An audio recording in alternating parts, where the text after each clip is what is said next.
Chris, I'm so grateful you're here. The work that you've been doing, I think it has genuinely saved lives, and I know how much it's helping families. But then I actually don't know that much about you and your story. So how did you get into this space? I ask myself that question, Chelsea, about twice a day. Nobody ever really says, you know what I hope I get to do someday all the time? And that is deal with billion-dollar companies who are trying to addict our children and pornography. And that was never on my to-do list, but here we are. And so let's do it, right? Um, First and foremost, I'm husband to my wife Andrea. We've been married now almost 26 years. I have 4 children who are ages 20. That's my only daughter. And then I have 3 boys, the trio of awesomeness, who are 15, 15, and 13 in grades. For those listening, right, who understand kind of the middle high school sort of split, I have one in middle school in 8th grade, and then ninth and 10th grade is where they'll be at in the fall. And so in that, I have a son with Down syndrome that we are navigating. There's a whole wrinkle with technology with that I'll get into, I'm sure, in just a little bit. But that's me as a human, as a dad and husband. That's me. How I got into Protect Young Eyes, Chelsea, is, boy, I'm supposed to be a partner consulting at Ernst and Young right now. Like, that's what I thought I would be doing. That's my background. I mean, my background is business consulting, and I did that for over a decade before the Lord called me into full-time ministry. So I left a 12-year career with Ernst and Young and went into full-time student and finance ministry with a church, a large church here in West Michigan, where we still attend. I'm not on staff anymore, but I ran our student ministry program there from 2009 to 2016. And the reason that that's significant is because if you think about the sort of timeline of technology, that is when we put technology in kids' pockets, right? The first iPhone comes out in 2007. Parents start to get them. The iPhone 5, or like around 2012, that's when I started seeing kids bringing iPhones to church for the very first time in human history. And that concerned me. That was unsettling. There was something about that that just didn't seem right. Because way back when I was a young boy, I was exposed to pornography when I was a young child. That led to a compulsive use of pornography as an adult. I knew the destructive nature of having unrestricted access to digital spaces. And then we put that monster in kids' pockets. And that terrified me. So I launched a Facebook group, and that led to launching a website. In fact, we just passed 10 years as protectyoungeyes.com. It was a side hustle for a number of years. And just about 18 months ago, I decided to do this full time. So here we are. Never expected to be doing any of this, to be, watching my story redeemed in this way, Mm, watching things that were so horrible now being turned into testimony for others. Um, there's a lot there that I never, ever expected. And here we yeah. are today. So, Incredible story. I had no idea that that's how it all came about, but you've been yeah. working at it for a long time then, it seems like. Well, yes and no. This was a hobby. Like I said, I was in ministry till 2016. And then what I did was I went to a company named Covenant Eyes, which I'm sure even some of your listeners here will be Okay. familiar with. It's an anti-pornography software company that blocks and monitors. And so for adults who want to quit or stay away from pornography, you invite an accountability ally into your life. They put software on their device, you put software on your device, and you get reports of each other's internet activity. I had used Covenant Eyes for years with other men at church in order to break free from this issue. Then I left and went to go work for them. And so I did that from 2016 to 2023, where Protect Young Eyes was sort of this side thing. Then on nights and weekends, I kept the website updated. I hired a few folks to help with presentations. I started doing some traveling and speaking. And then right after COVID, when we realized we had unleashed way too much Mm, technology on everybody, young and old, schools really started showing up asking for a lot more assistance. So I yeah. now have a team of 6 presenters that travel the country. In fact, just prior to this conversation with you, I just finished a meeting with a school down in Santiago in the Dominican Republic, and I'll be doing a parenting conference in October down in the Dominican. And so now I've gone international, and now I'm doing this as of 18 months ago full time, where I'm consulting with schools, helping them become phone free, speaking to students, speaking to parents, speaking to educators. My team is doing that. Legislating, I spend quite a bit of time on policy now, crafting policy, working with legislators, both at the state and the federal level, to figure out the technical feasibility of laws that they are working on to see what can get passed. I work with attorneys who focus on the constitutionality so that we can put together packages to then pass. Because although I don't want government in my life telling me what to do, I do want government telling bad actors, AKA Meta and Snapchat and others, to quit harming our children.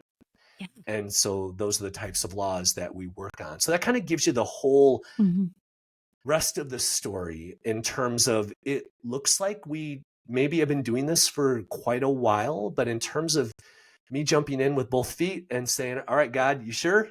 Really? At age 50, I'm supposed to jump into this full time? Yes. And the answer was yes. And so here we are. So Amazing. So let's just talk about pornography. It's probably, as you said, it's one of the biggest digital threats facing our kids. And I think a lot of parents are still unsure of just how bad it really is and how prevalent it is. Broad picture, what do we need to know? yeah, I think you're probably right. I think quite a few families underestimate, you know, to put some numbers to it, because as a former CPA, I love to quantify things. It helps you make sense of big subjective things like pornography. You go, oh yeah, right. And I think there's still way too many parents who think of analog physical manifestations of pornography and go, oh, it's that thing over there. What they don't understand is it's everything everywhere. Everything, right? So you think about the number of digital spaces where children spend time, whether it's a school issued Chromebook, whether it's on their smartphone, whether it's on the smart TV, whether it's a Kindle or a PlayStation, whatever it might be, there's pornography, right? So that's the biggest difference between what we maybe experienced as Gen X, older millennial, or millennial parents. That's the biggest difference. We have to change our mindset to say pornography isn't a thing over there. Pornography is in everything that we are spending time on today.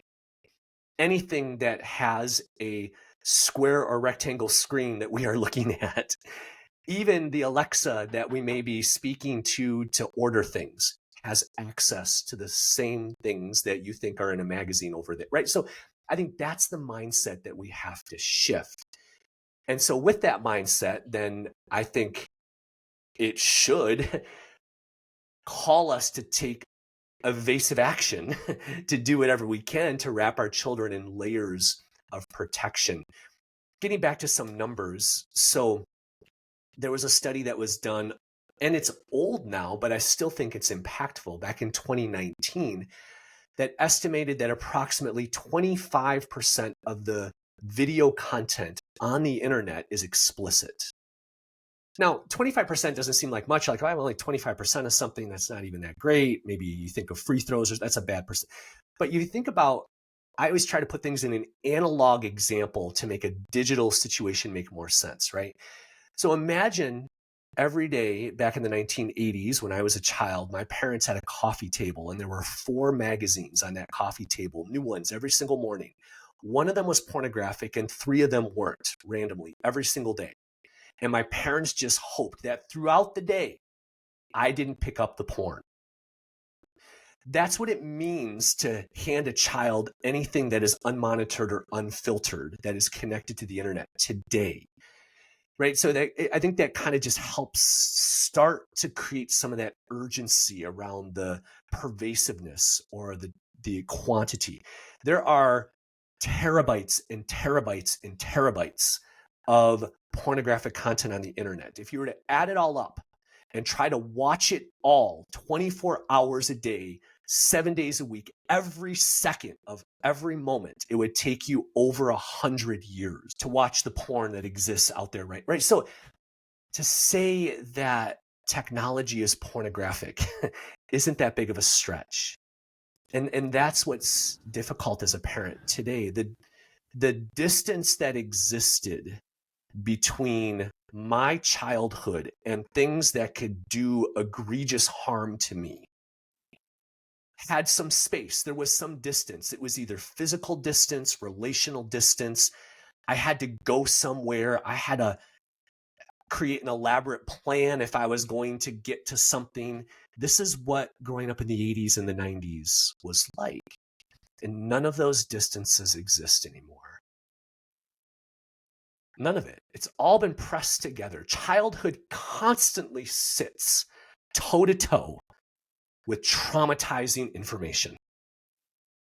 And that is radically different than the childhoods that we all experience, that you could meander through the neighborhood and play with your friends and hang out with your friends. So what's the worst that could happen? You fell out of a tree, or you skinned your knee on a bike, or you got lost somewhere. Or I just was reminiscing with a neighborhood mom who I grew up with her kids, who now we're all adults, and we still interact with each other on Facebook. And she just posted, Chris, do you remember the time you all got stung by bees when you were building a fort in the woods? And I remember it vividly because I remember coming home and taking off my sweats, and there were like 3 bees in my pants, and everybody was getting stung. And that was about the worst harm, that you could get into.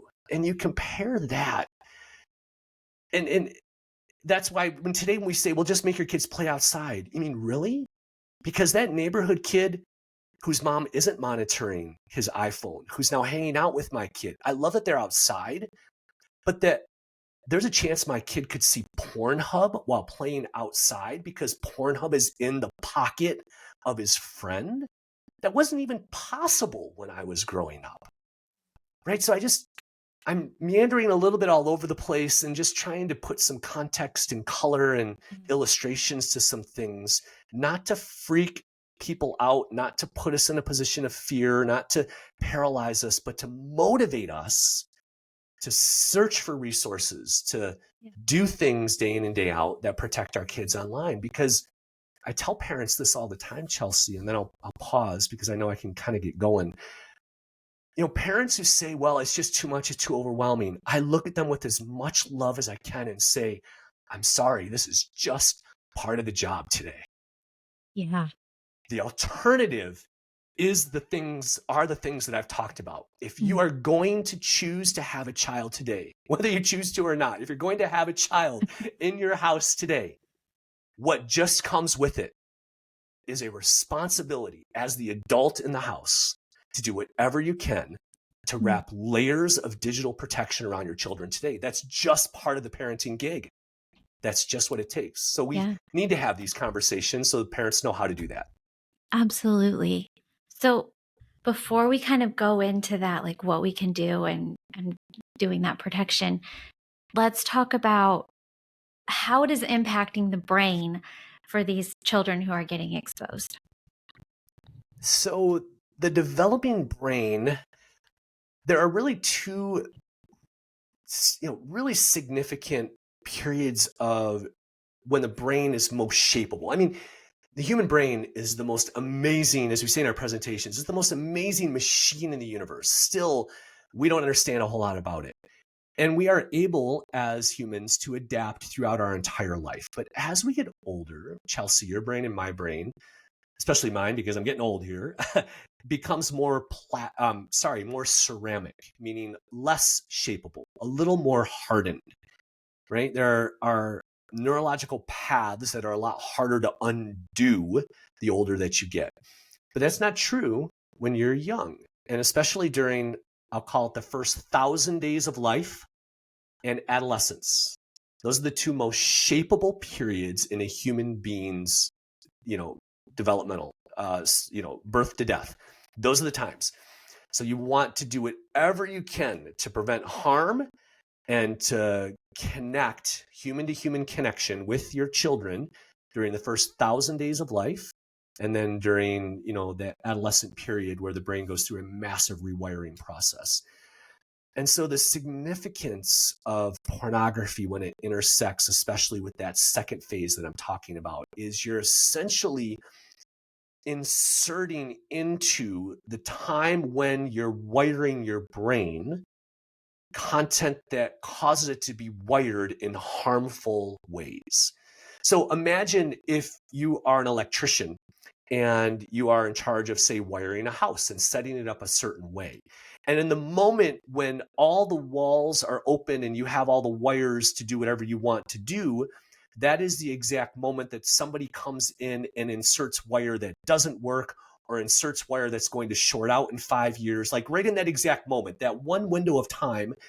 And then the plaster gets put back on, and then the finishing and everything is done, right? But during that one moment was when the worst thing that could happen to that wiring took place. Like, that's kind of what I'm describing here. Is this is one of the most vulnerable developmental times for a brain to see content that is way out of line with the normal pattern of seeing things. And the counselors and therapists and others I talk to, especially one who's a friend of mine, his name is Michael, he talks about young people receiving information ahead of schedule.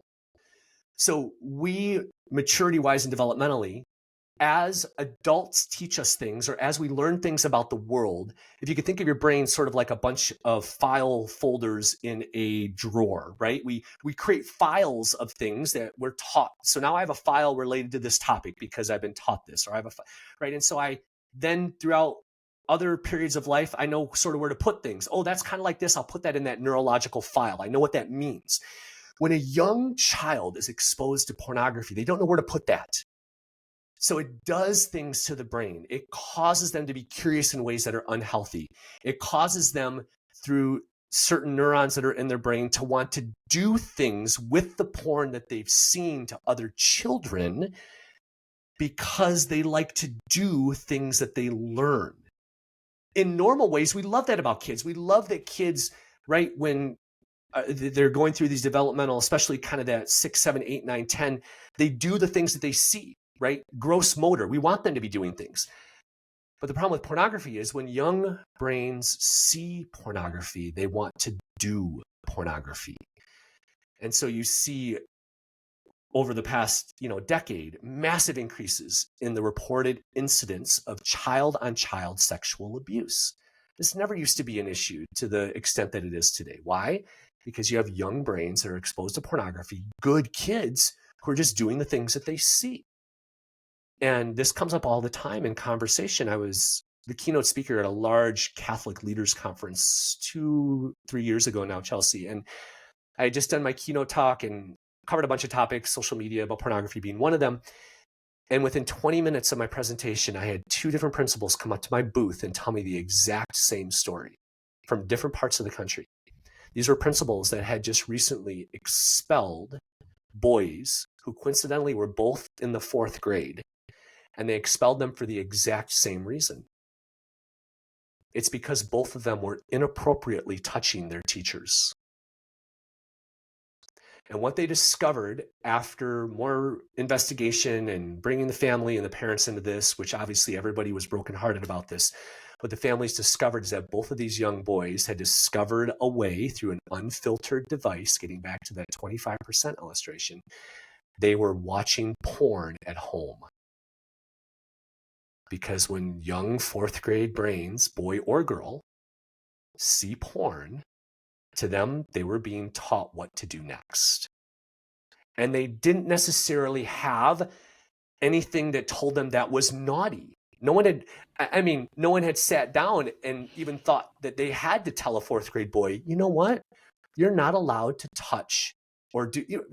So it created a file in their brain ahead of schedule that they didn't have anything to say that was the wrong file, and they did whatever that file told them to do. So those are just some of the ways that I try to explain what's going on when young brains, and I'm not a neuroscientist, I'm not a counselor, but these are the past 10 years. These are all the conversations that I've had with all these different experts over the years, and even the stories, right? Like I shared, that I've been told that it's just too much to ignore. Yeah, absolutely. So that means that we have to be having these conversations really early. And you say 10 conversations by 10. And I think I'm going to lump myself in this group.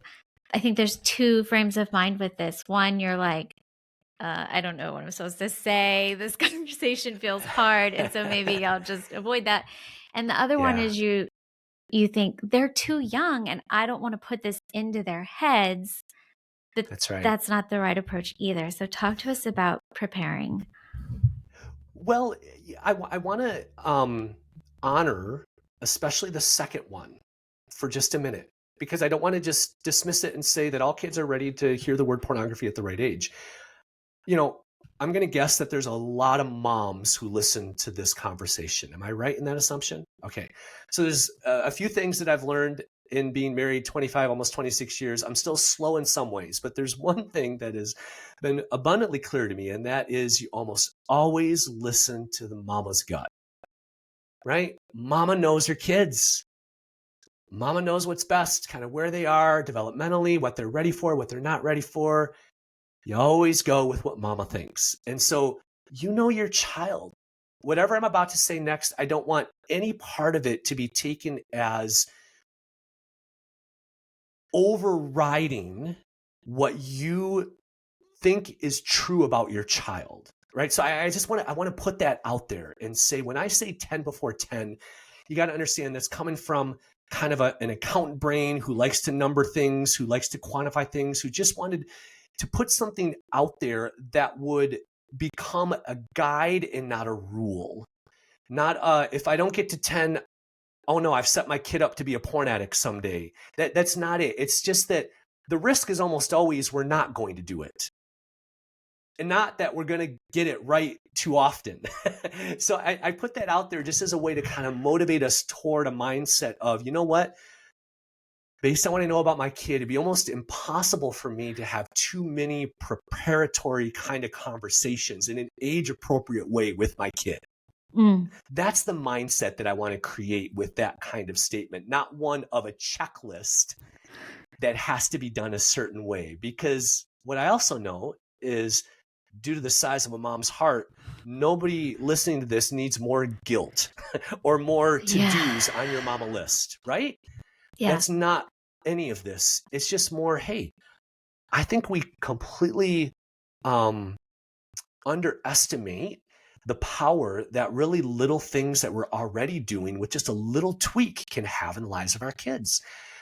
We'd be surprised at what qualifies as a porn talk sometimes, Okay. right? And so you're dropping your 9-year-old, your third grader off at school, and heck, 10-year-old be in the back, whatever it is, and the radio's playing, and you kind of get to the back of the line where you're waiting to drop off, whatever, and you turn the radio down. You're like, you know what, guys, I just want you to know, you see a lot of different screens during the day, whether it's at school or whether it's the smart TV. You kind of call them all out and you go, there's fun things there, but there's a lot of other stuff that comes with it. I just want you to know that if anything pops up, that you just go, whoa.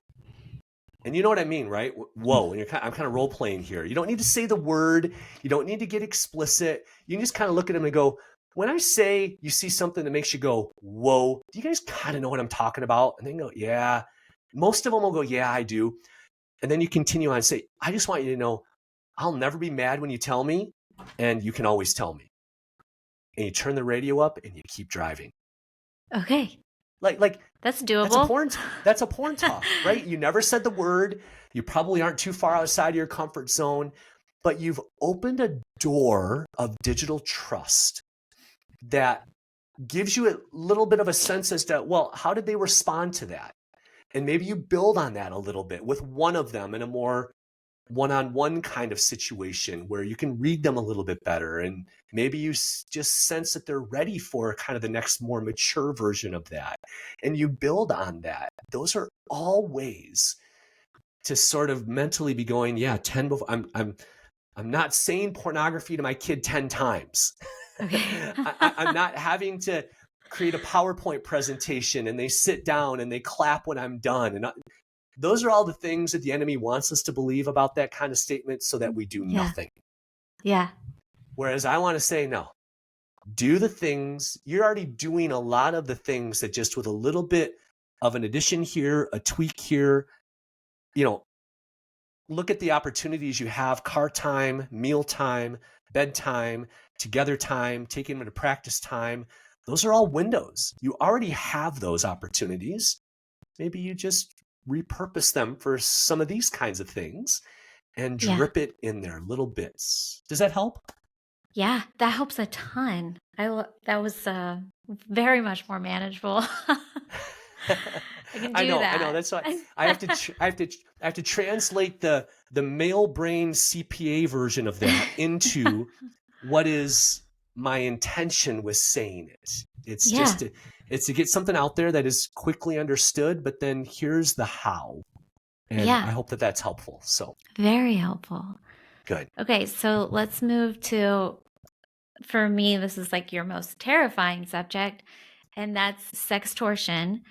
It's something I really hadn't heard of before. I don't know if it's new to other parents. I had a conversation with my 15-year-old son yesterday. We were in the kitchen. I was cooking him lunch and was like, hey, let's talk about sextortion. And he was like, what? And so I Yeah, just how'd was that go? trying to, yeah, it was hilarious because he's super funny. But it went good. And it was not something he would have ever thought about. And so just going over that, at least I felt a little bit better about it. Good. Good. I'm glad. Especially as a 15-year-old boy, it's something that preys on 15-year-old boys a lot more often than 15-year-old girls. And that's, you know, just mostly due to the brain. If I could go back to the brain for just a minute, right?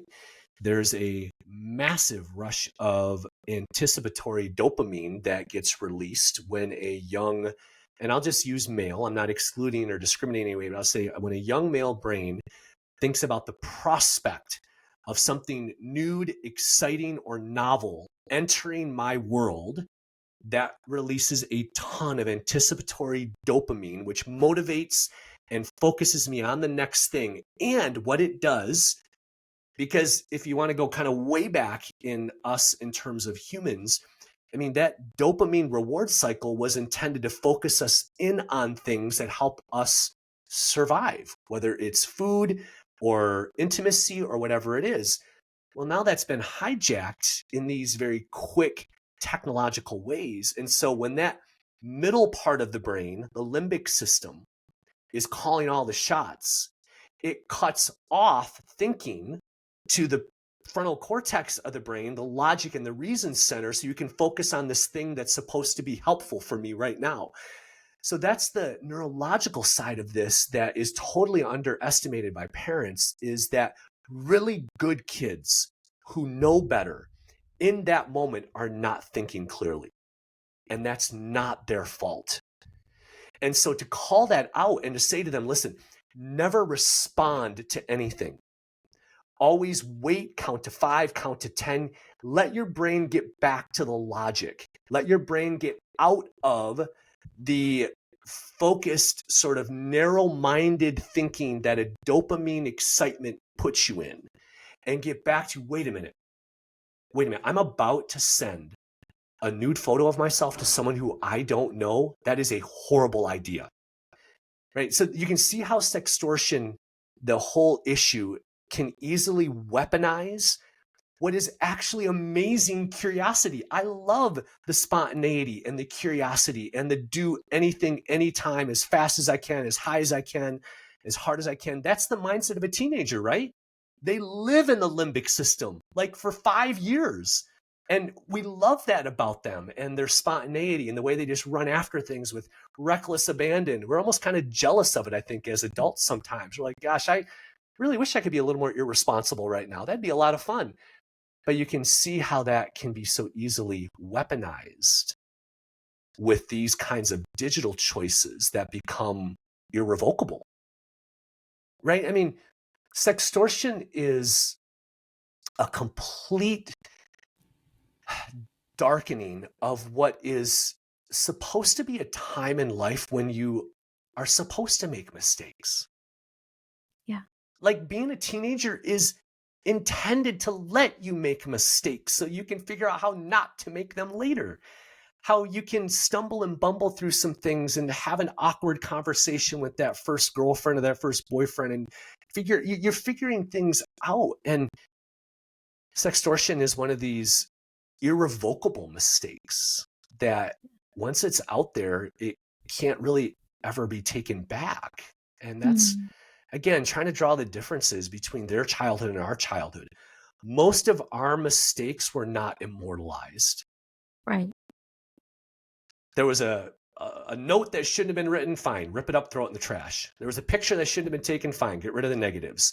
There was something that should have been said, okay, it's forgotten next week, right?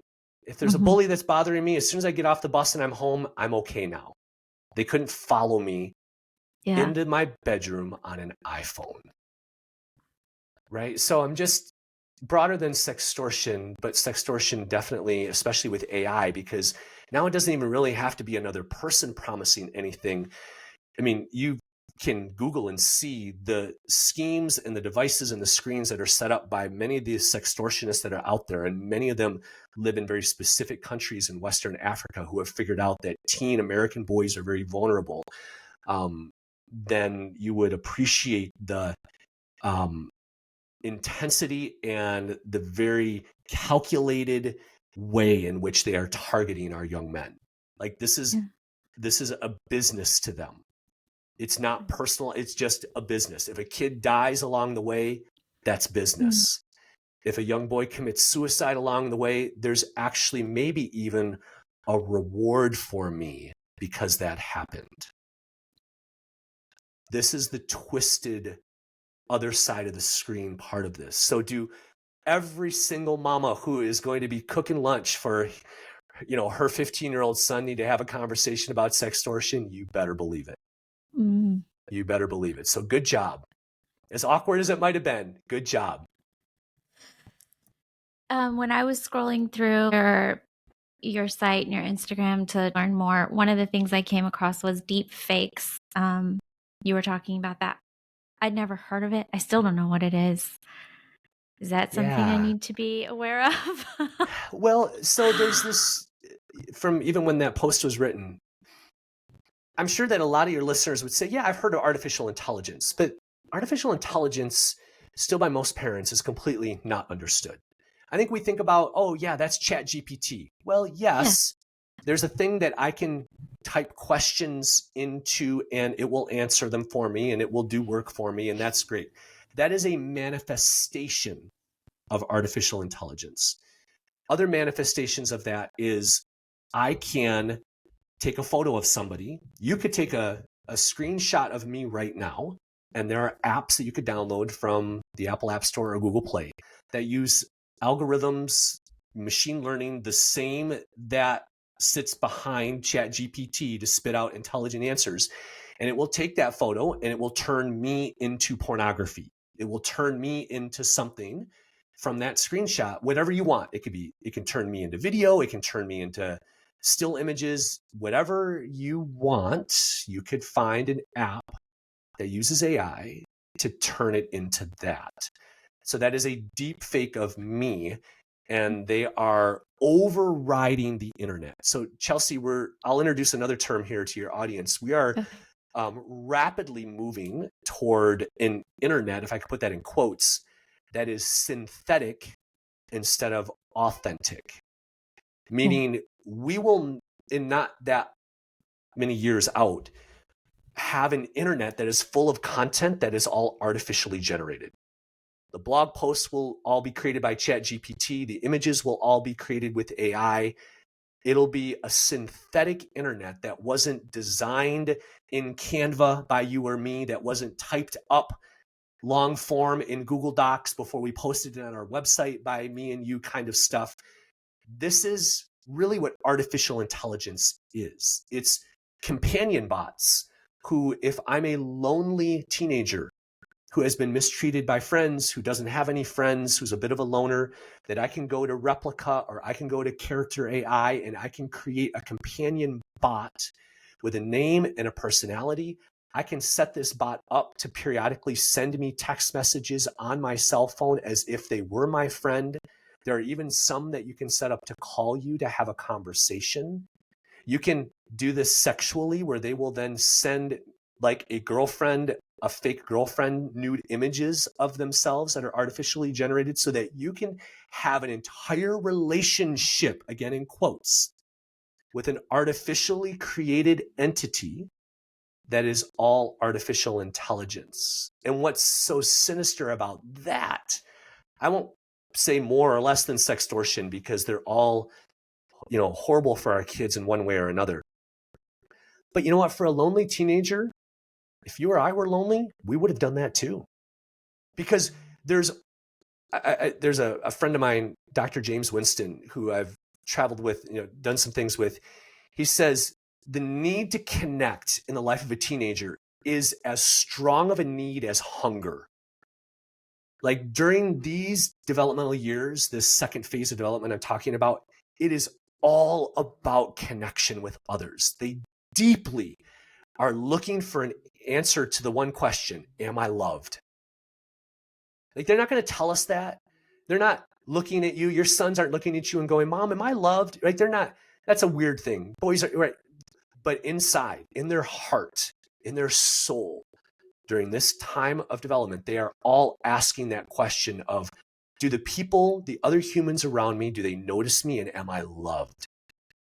Again, a weaponization of a good desire. This is supposed to be answered by real humans. This is supposed to be answered by real humans who know them and love them, like you and family and friends and maybe a church youth group or others, right? It's not intended to be answered by zeros and ones in a large language model. Like that is artificial intelligence. So that meandered from deep fakes all the way around to helping parents understand the speed. It took us 20 years to get to a spot with social media where we're kind of freaking out about it.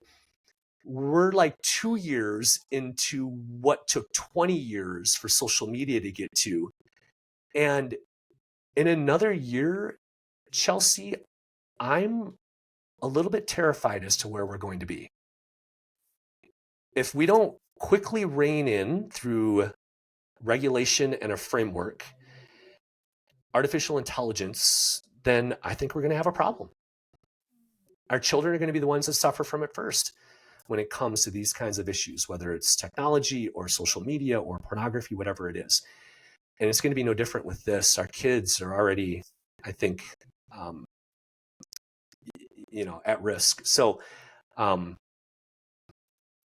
that's the answer to your question about deepfakes. Yeah. It's bigger than that. I want parents to understand it's bigger than that and to stay up to date on these things. We'll be coming out, I know timing wise, depending on when this is released, please come to Protect Young Eyes, because we're going to be putting out like a 5 to 7 part series on all these different components of AI, whether it's deepfakes, whether it's companion bots, whether it's grief bots, whether it's all, AI that's used in education, all these different components of AI, so that parents can understand what they can do. Wow. Okay, great. Yeah, I would definitely love to be a part of that. We're going to start talking about, what we can do and how to protect. But I did have a question. So much of this is geared towards boys, which I think can make parents with our girls feel a little bit more lax. Yeah. We can be like, well, it's not the same as with the boys. So is it different? Can we be more lax? Is there other things there that we're missing that we need to, like how they're targeting girls? Or you're right. And none of what I've shared, Chelsea, related to boys is meant to be exclusive. Pornography is an equal opportunity destroyer, and it creates the same curiosities on both sides. And if we could pivot to social media for just a minute. So that need to be loved and to be seen is very much what social media can, in some girls, prey on, right? This need to compare, this need to look a certain way, this need to measure up to everything, right? That doesn't even go away in the teenage years, but you can imagine how intense, that is during the teenage years. And now you're seeing thousands of different versions of that comparison all the time compared to the quantity of comparison that we used to have. So those deep feeling sort of issues around depression and anxiety and self-harm, I think those are more the risks with our young girls, because they're just seeing so much. and it's overwhelming to them. So it's creating these anxieties that we just need to be really, really careful of. I think that's one issue. But they're also the victims on the other side of this, right? When it comes to some of the deep fakes that are being made of them, or when it comes to Oh, some of the attitudes that they're dealing with in boys who have been exposed to pornography, who now have certain expectations of girls during teenage years because they've been trained to think that that's what love looks like, quotes. So they also, everything that we've talked about, whether it's pornography or sextortion or AI or deep fakes, there's both sides of this that, yeah. right? To say both sides need to be ready for how it impacts them uniquely to be ready for all these different technologies. And so that's how I think we need to really be careful with our young girls, not only on the how they feel when they're in digital spaces, but how they can be victimized by Yeah. some of these issues in ways that are different than boys, that we need to prep them for, that they know what to say, how to handle it, how to push back when necessary. Well, let's talk about what we can do. So you always say delay is the way. So let's dig into that, and then I have some questions about that after. Sure. And that's kind of on the preventative side of this, right? Yeah. If you're in a situation where you've got young kids, you haven't given them access to everything, or, even if you have, it's okay to undo some decisions. As a parent, we have that right. Yeah. Because at the end of the day, the device doesn't even belong to our kids. That's a Right. mindset that we teach around, it's a parent-led ownership. But we say delay is the way. Again, one of these things that kind of came out of nowhere. I posted a picture on Instagram like 3.5 years ago where I'd written down that hashtag and everybody loved it. So it's sort of stuck. And it really just means that there's no such thing as waiting too long. I right? We have to push back against the billions of dollars that are being put into marketing to convince parents and educators that if our kids don't have access to technology, they're going to somehow be behind. Now, I'm not anti-technology, but it's right kid, right tech at the right time. And I've just made a decision, that addictive technologies, algorithmic driven technologies need to be closely monitored and minimally, and in some cases, just kept out of the lives of our kids. They can't handle it. So it's mostly social media. That's being really, really careful with YouTube, which really is social media. I mean, let's step back for a minute and think about what YouTube is. It's videos, long form and short form, the shorts. So YouTube is now also TikTok. It has comments in it. So that's just like Instagram. It has likes. That's also kind of like Instagram, right? So, I mean, it has all these attributes of I can create a channel just like I can create an account, and it looks and feels and has more video content than anything else on earth.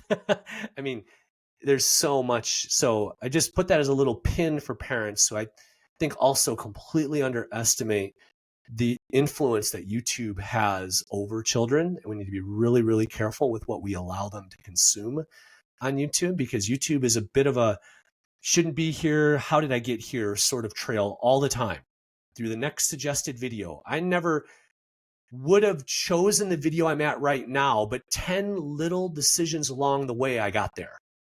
And that's just kind of how watching YouTube works. I'm sure you've experienced that. I know I've experienced that where I'm like, oh my gosh, I just spent 90 minutes watching videos of tornadoes. What's wrong with me? So showing my age there, I guess, who I like the weather. But so we say delay is the way, but that's part of a larger framework that we teach families around habits, that there are certain habits that we want practiced over and over again in a home. And these are the things that we teach in our parent presentations. Each one of them has a lot to them, but just to kind of skim across the top, we have 5 habits, and then we have layers of protection that we wrap around our kids. So we build authentic connection with our kids. We model the right behaviors. We encourage work and play. We delay addictive technologies, and we diligently prevent harm. Those 5 principles are kind of the habits that we teach. And each one of those has very specific practices that go underneath them, right? So in terms of modeling the right behaviors, for example, as a parent, are we showing our children the sweetness of doing nothing in our own digital life, right? it's now I know as parents, we have to be on our tech more. We live in a society where there are different rules for parents versus kids. That's legally, that's just the way the world, I get that. But I'm guessing as parents that if we were to put a mirror in front of us and to do a little bit of a 1 week time study and add up where we spend our time and what we spend our time on and how distracted we really are, that we could probably tweak a few things, right? So it's just kind of that mindset of modeling the right behaviors. Another component of that, just to give an example, is to post with permission. That we never have permission to post photos or information about our children unless they've given it to us. So this gets back to even deepfakes. If we want to teach our young teenagers, boys and girls, the significance of digital photos, and that's what's shared, then we need to model that and show them that even if we're sending a picture to grandma, that they know we're sending a picture to grandma. I just went through this because we just finished, as I shared with you kind of offline here, we just finished a long family vacation. And so obviously a lot of pictures are being taken. And we went horseback riding in Zion, kind of right outside of the national park. And I was at the kind of the front of this lead of horses. And for many of us, it was the first time we had ridden a horse. And so I got this kind of awkward selfie, and my son is right behind me. And I showed him the picture and I said, "Hey, would it be okay if I posted this picture?" And he kind of paused, and I knew right away he didn't like it. I was like, "Okay, that's okay. That's all right." And so I ended up kind of editing him out kind of with an emoji sort of. So he was, but I mean, I wanted his permission in order to protect young eyes, this picture of us riding horses, because we have a lot of followers. And that's important to me that he would allow, that I would give him that chance to say yes or no. That was modeling what I want him to also appreciate about photos that are shared, be it with friends at school or other things, that there's a significance and a value to those pictures. So that gives you sort of the 50,000 foot. Those are some of the big picture habits, but then some of the more tactical ways that we teach parents how to implement those habits.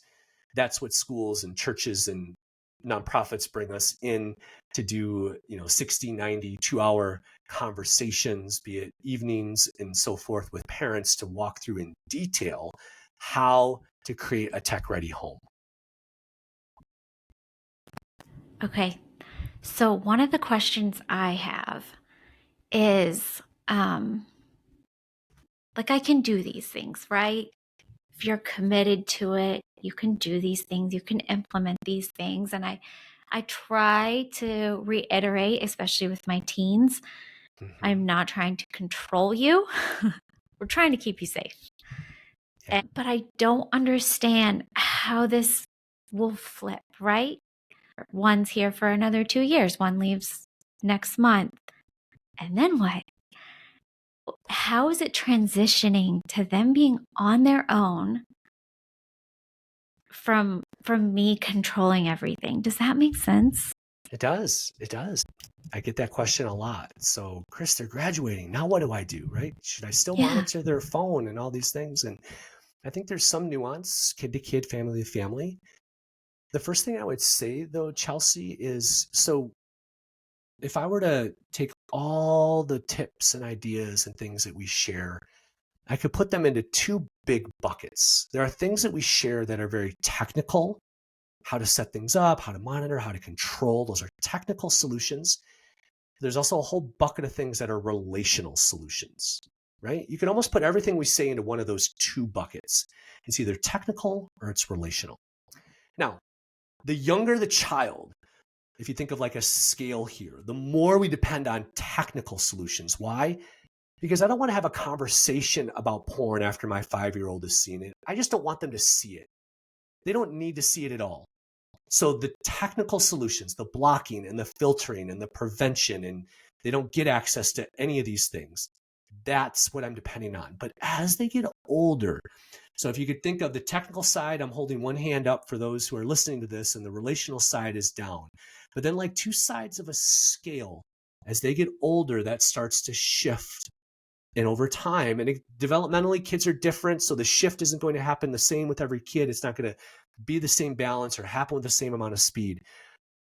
But ideally, there's a bit of a change that happens there. And as they get older, you're depending more on relational. Why? Because you're pulling back some of the technical and you're controlling less and you're having the kinds of conversations like you had with your son, you're having the kinds of conversations like you had with your daughter, and you're having the exact same thing you just said to me.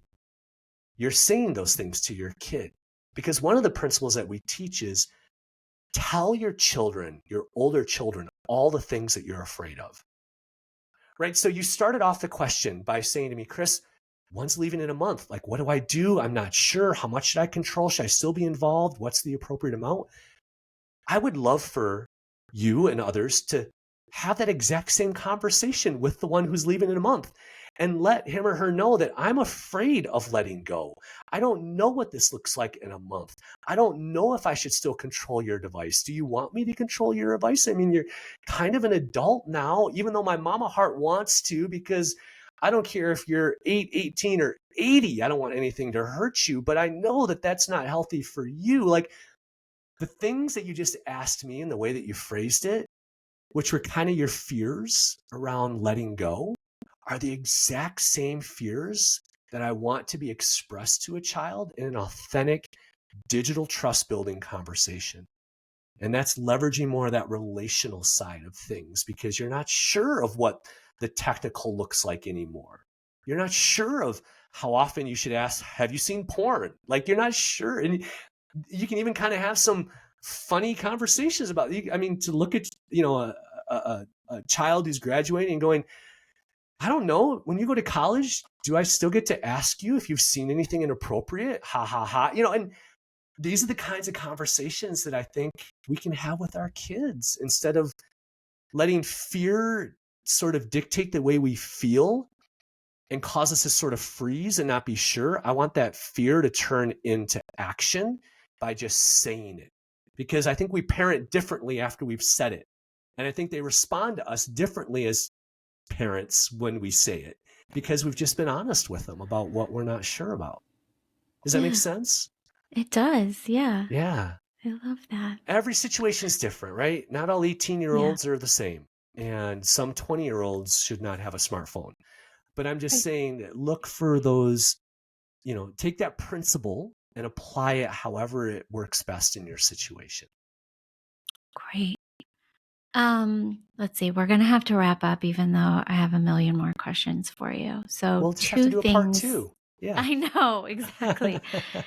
Two things here to wrap this one up. I read this. I read a quote from you on your social, and then it's something that I see. I see it every day, where you're like, it's easy to want to give your kid that short-term happiness, and you're like, don't give up their long-term health for their short-term happiness. Oh, And yeah. that's We really just easy posted to that one. do Yeah. because you compare so much, I know. like my kid's 15 or 17. Well, their friends have completely unregulated access to Yeah. everything. Well, my kid can't Yeah. text after 9, I know. and they're texting, and you're like, I don't want to be this parent, but I do want to be this parent, and it's really hard. And I think parents need more encouragement with that. They do. They do. Well, I hope a few have heard that you're doing it too, so they know they're not alone, because that's what Jonathan Haidt talks about constantly in The Anxious Generation, is this idea of collective action, right? That, he uses the brilliant illustration of the Berlin Wall. For decades, everyone looked at the Berlin Wall and were like, well, that's a really bad idea. Like, why is this wall causing this division? One side's free, one side's not. And all it really took was one section of it to start falling for everyone to rip that thing down and go, yeah, that was stupid. Why? Because there was collective action around the thought of, let's all do this. And that's it's not quite apples to apples, but I mean, there's, I think, a similarity in kind of how we feel with technology, where if all of your son's buddies were not allowed to text after 9, heck, that'd be a whole lot easier to be his mom. Yeah. If they all had a landline, that would be a whole lot easier, right? So it does put more of a burden on us, because one of the only ways to solve a collective action issue is to talk to the collective.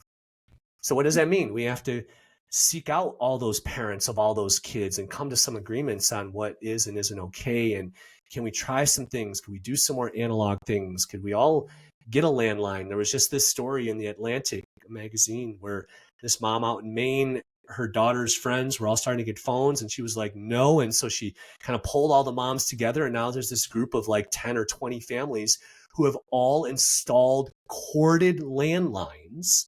Oh, that's And amazing. isn't that brilliant, right? And they show this Yeah. picture of this young girl who's laying on a pillow with this corded phone, like I remember, connected to the wall in the kitchen, talking to her girlfriend. And it brings you joy to see it. Now, again, I'm not anti-technology, but does that 10-year-old need to have a conversation through an iPhone with her 10-year-old friend? No, she doesn't. Can that 10-year-old who's talking on a landline still understand certain things about inappropriate pictures online or how to handle a predator on a Chromebook? Absolutely. We're still all about teaching all of those things, even if Right. we install a landline. So it forces us as parents, I think, if we're going to make the decision to focus on their long-term wellness instead of that dopamine-driven happiness, it makes a lot more work for us because we're going to have to reach out to a lot of other friends and families and try to organize some things differently and Hmm. make that investment. And that's real. We have to try to find ways to make the real world more attractive than the digital world. And that's Yeah. really hard. That's hard. I'm Yeah. going through that right now, and even just investment wise, and not everybody can do, all these kinds of things, but I'm trying to think of ways to put some things in the backyard and different, things that will want kids to come over. And like, that's Hmm. kind of what it takes. And that's hard. Yeah. I want to recognize that that's really hard. Yeah. Okay. This is amazing. I want to either have you back and we get really specific on the things that we can do to create that digital protection. Sure. But in the meantime, where can listeners Sure. really find that information from you? So our website, and even if you were to ask Chat GPT, hey, tell me about the device guides that protect young eyes, it will tell you. But if you were to Okay. go to the resources section of our website, you'll see app reviews. We break down all the different apps that kids use. We have device guides, step by step, how to set up Androids and Kindles and PlayStations and Chromebooks and iPhones and Androids, and all of it step by step by step. And we keep Wow. those updated. That's the kind of the technical layers of protection side that we haven't been able to talk about, where from a self-help perspective, Chelsea, that's where parents can go. Step 2 then is, if you read some of those things and go, oh my gosh, I still need a little bit of extra help. Like I see the steps here, Chris, but I don't have time or energy to do any of this. And that's okay. So we've created our own, it's a membership-based private, like, Geek Squad community. Oh, So it's wow. called The Table, and you'll see that also on our website up in the top navigation. It says The Table. And for $12 a month after a free week, you can get one-on-one help with any of your technical questions. So That's I've amazing. hired an amazing mom who's very technical, former AP Spanish teacher who's brilliant. Her name is Abby. The Table is her job. Like, that's what I hired her to do, was to answer people's individual questions who need a little bit more of that extra touch. So, kind of think of it as layers here. If you want to tackle it on your own, then just go through those guides. If Okay. that's you want to learn a little bit more about what's in those free guides, then you can take our parenting course, which I described, these 5 habits of a tech-ready home. We have an Yeah. on-demand version of that. If implementing any of those things seems too overwhelming, then you can go to the Table, and that's where Abby can help implement those things with you. So it kind of all depends on what a family might need. Yeah. So helpful. I will link all of those below in the show notes for everyone listening. Awesome. And then I hope you get to come back because there's so much more I'd love to talk to you about. But really grateful that you came today, and thank you for sharing with us. My pleasure. And I do hope we get that rest of the conversation. Who knows what I'll have to add to the AI part of that chat at that point in Right. time. I'm sure there'll be something. So, but, for all of your listeners who, again, I know are a bunch of moms who are what I call the CTO moms, the Chief Technology Officer moms, Yeah. who are mostly responsible most of the time for most of the kids when it comes to how they interact online. I think most of you listening to this are probably doing a really good job. Oh, that's So keep it nice. up. Don't let any of this, more detailed stuff I talk about, and I get emotional thinking about it just because I know how hard it is, get in the way of just sort of the daily things you're already doing. Like I said, just little pivots, little tweaks, little drips, little conversations, one little bit at a time, and you are going to get this right. Amazing. Thank you so much. Thank you. You bet.